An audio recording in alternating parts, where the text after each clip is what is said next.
देखिए, यूएपीए का कानून का जिस तरीके से गैर इस्तेमाल हो रहा है, इसमें शासक पक्ष जो है वर्तमान भारतीय जनता पार्टी और उनके लोग जो हैं, वो तो इसका गलत इस्तेमाल कर ही रहे हैं।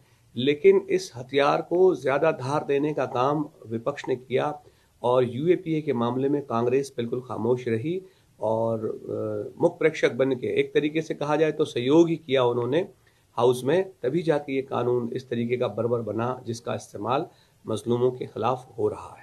देखिए, यूएपीए का कानून की जो मानसिकता है वो किसी ज़माने में अंग्रेज़ों की ज़हनियत रखने वाले लोगों ने इस कानून की इजाद की थी, मतलब जो सोच बनी थी वो उस वक्त की सोच बनी थी।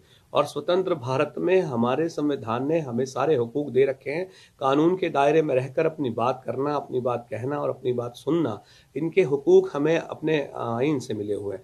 उस आइन के हुकूकों को जिस तरीके से डिमोलिश किया जा रहा है, जिस तरीके से डिस्क्रिमिनेट किया जा रहा है और सियासी पार्टियां खामोश हैं इस पर, ये बहुत सोचने वाली बात है। देश का नौजवान जो है, देश का समझदार वर्ग जो है, देश का बढ़ता हुआ प्रोग्रेसिव तबका जो है, वो अगर सरकार से सवाल करता है उनकी किसी गैर ज़रूरी हरकत के ऊपर, तब उनके खिलाफ यूएपीए लगाया जाता है। और दूसरी तरफ दंगाई जो हैं, सरकार समर्थित दंगाई, या एक तरीके से कह दीजिए कि जिनको जिनको खुली छूट मिल रखी है सरकार की तरफ से, या शायद वो इस कॉन्फिडेंस में है कि जब तक ये सरकार है तब तक उन्हें कुछ होने वाला नहीं है। जैसा अमूमन आप मोब में नारे देखे होंगे कि ये अंदर की बात है, पुलिस हमारे साथ है। त्रिपुरा के एक वीडियो जो घूम रहा था उसमें तो पुलिस सांप्रदायिक नारे लगाती हुई नजर आ रही है।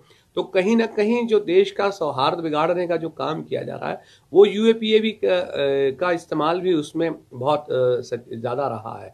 दिल्ली के दंगों के वक्त आपने देखा कि किस तरह पुलिस के बीच निकलकर एक कट्टरवादी नौजवान तमंचा लेके आ जाता है और वो आराम से गोलियां चलाता हुआ निकल जाता है और कोई उसका कहने सुनने वाला नहीं है। और उसके बाद वो नारे लगाता है, उस पर यूएपीए नहीं लगता। प्रवेश वर्मा जैसे लोगों पर यूएपीए नहीं लगता, अनुराग ठाकुर जैसे लोगों के ऊपर नहीं लगता, और दूसरी तरफ सरकार से सवाल करने वाले जो लोग हैं उनके ऊपर यूएपीए लगता है। तो मुझे लगता है कि यूएपीए पर अब सोचने का वक्त आ चला है।